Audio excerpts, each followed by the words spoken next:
Hello friends, welcome back to the channel ambition learning platform. Friends, आज इस video में हम पढ़ेंगे कि परमानेंट टिश्यू क्या होता है। जैसे कि मैंने आपको पिछली वीडियोस में बताया कि जो आपका टिश्यू होता है वो 2 टाइप्स के होते हैं। एक होता है आपका प्लांट टिश्यू और दूसरा होता है आपका एनिमल टिश्यू। तो मैंने आपको प्लांट टिश्यू का जो फर्स्ट टाइप था दैट इज़ मेरिस्मेटिक टिश्यू, उसको मैंने आपको पिछली वीडियो में बताया था। लेकिन आज इस वीडियो में हम उसका जो सेकंड टाइप है दैट इज़ परमानेंट टिश्यू, उसको आज पढ़ेंगे इस वीडियो में। तो चलिए स्टार्ट करते हैं और जानते हैं कि आपका परमानेंट टिश्यू क्या होता है। तो यहाँ पे है सबसे पहले, when meristematic tissue take up a specific role and lose the ability to divide, as a result they form a permanent tissue. तो यहाँ पे बताया है कि जो आपका मेरिस्मेटिक टिश्यू होता है वो क्या करता है, सेल को डिवाइड करने की कैपेसिटी होती है ना मेरिस्मेटिक टिश्यू के अंदर। तो वो जब सेल को डिवाइड करने की कैपेसिटी को लूज़ कर देता है और कोई दूसरा काम करने लगता है, स्पेसिफिक रोल प्ले करने लगता है, तब क्या होता है, वो आपका क्या बन जाता है, परमानेंट टिश्यू बन जाता है। तो आपको समझ में आया क्या होता है जब आपका मेरिस्मेटिक टिश्यू सेल को डिवाइड करने की एबिलिटी को लूज़ कर देता है और कोई दूसरा काम करने लगता है, तो वो आपका वहाँ पे क्या बन जाता है, परमानेंट टिश्यू बन जाता है। अब आगे क्या बताया है, the process of taking up a permanent shape, size and a function is called differentiation. तो यहाँ पे बताया कि ये जो अभी मैंने आपको बताया ना, जो मेरिस्मेटिक टिश्यू होता है वो सेल को डिवाइड करने की कैपेसिटी को खो देता है और जब दूसरा कोई काम करने लगता है तो उसको परमानेंट टिश्यू कहते हैं। ठीक है, तो वही जब ऐसे ही आपका मेरिस्मेटिक से परमानेंट में होता है तो उसी को बोलते हैं आप डिफ्रेंशिएशन। ठीक है, द प्रोसेस ऑफ टेकिंग, क्या उस समय क्या होता है, जो आपका मेरिस्मेटिक टिश्यू होता है वो क्या अडॉप्ट कर लेता है, permanent shape, size and function को अडॉप्ट कर लेता है। ठीक है, जिससे वो क्या करता है, सेल को डिवाइड करने की कैपेसिटी को लूज़ कर देता है इसकी वजह से। तो ये होता है आपका डिफ्रेंशिएशन। अब नेक्स्ट क्या है, आपको बताया कि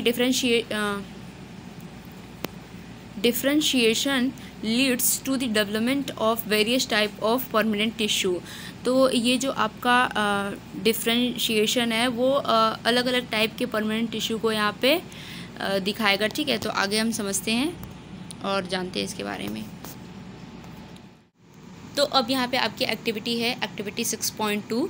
तो चलिए इसमें पढ़ते हैं एक्टिविटी 6.2 में क्या बताया गया है आपको। तो यहाँ पे सबसे पहले आपको क्या करना है, आपको take a plant stem and with the help of your teacher cut into very thin slices और सेक्शन। तो ये बेसिकली आपको ये एक्टिविटी स्कूल में करने को ही मिलेगी। ठीक है, तो यहाँ पे क्या करना है, आपको प्लांट स्टेम ले लेना है एक।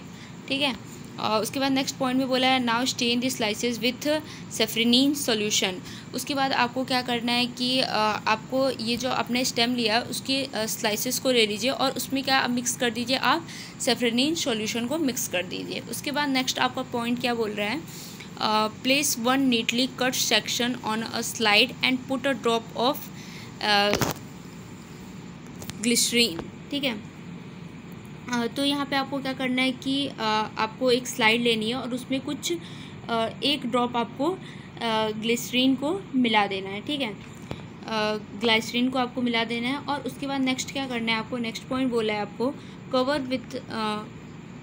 With cover slip and observe under a microscope. और उसके बाद आपको क्या करना है, आपको उसको कवर स्लिप से ढक देना है और उसके बाद आपको माइक्रोस्कोप के नीचे उसको देखना है। ठीक है, उसके बाद आप क्या ऑब्जर्व करोगे, इसमें यहाँ नीचे बताया गया, observe the various type of cells and their arrangement, compare it with figure 6.3।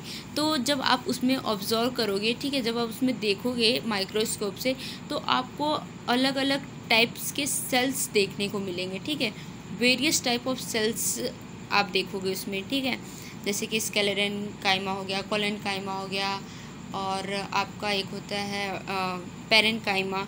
तो ये सारी चीज़ें आपको उसमें देखने को मिलेगी। जब आप माइक्रोस्कोप में हो तो आपको अलग अलग टाइप्स की सेल्स देखने को मिलेंगी।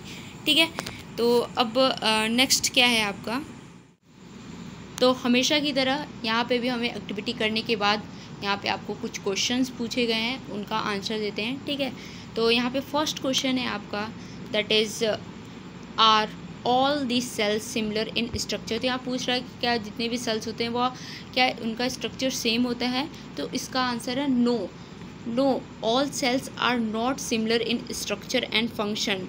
तो ऑल सेल्स जो होते हैं वो सिमिलर नहीं होते हैं, ठीक है, उनका स्ट्रक्चर एक जैसा नहीं होता है। अब आगे नेक्स्ट समझते हैं क्या है। Next question number 2। Question number 2 में आपको पूछ रहा है how many types of cell can be seen. तो जो आपने एक्टिविटी की तो उसके बाद आपको उसमें कितने तरह के सेल्स देखने को मिले। तो मैंने आपको बताया कि उसमें आपको जैसे कि कोलेनकाइमा हो गया, पेरेन्काइमा, स्क्लेरेन्काइमा, तो ये सारे सेल्स आपको उनमें देखने को मिलेंगे, ठीक है। और उसके बाद नेक्स्ट आपका क्वेश्चन नंबर 3 आता है, ठीक है। Can we think of a reason why there would be so many types of cells. तो यहाँ पूछ रहा है कि आप इसमें बताइए, जैसे कि आपने फिगर के नीचे देखा कि तो आपको इस सारे सेल्स भी देखने को मिले, ठीक है, कोलेनकाइमा, पेरेन्काइमा, स्क्लेरेन्काइमा। तो वही पूछ रहा है कि आप इसका रीज़न बता सकते हैं कि क्यों इतने सारे सेल्स आपको देखने को मिले। तो इसका आंसर हो जाएगा this cells are adapted according to that type of function they have to perform. तो यहाँ वो बता रहा है कि जैसे कि जिस तरह का वो लोग का काम होता है उस टाइप के अलग अलग सेल्स होते हैं, ठीक है। तो जिसकी वजह से उसके अंदर अलग अलग सेल्स होते हैं, क्योंकि उनका काम है अलग अलग होता है तो उनके सेल्स भी ढेर सारे होंगे, ठीक है। तो ये था आपका परमानेंट टिश्यू। अब नेक्स्ट वीडियो में हम इसके टाइप को पढ़ेंगे, ठीक है। परमानेंट टिश्यू के जो टाइप होते हैं, that is simple permanent tissue और कॉम्प्लेक्स परमानेंट टिश्यू को हम नेक्स्ट वीडियो में पढ़ेंगे। तब तक के लिए थैंक यू सो मच।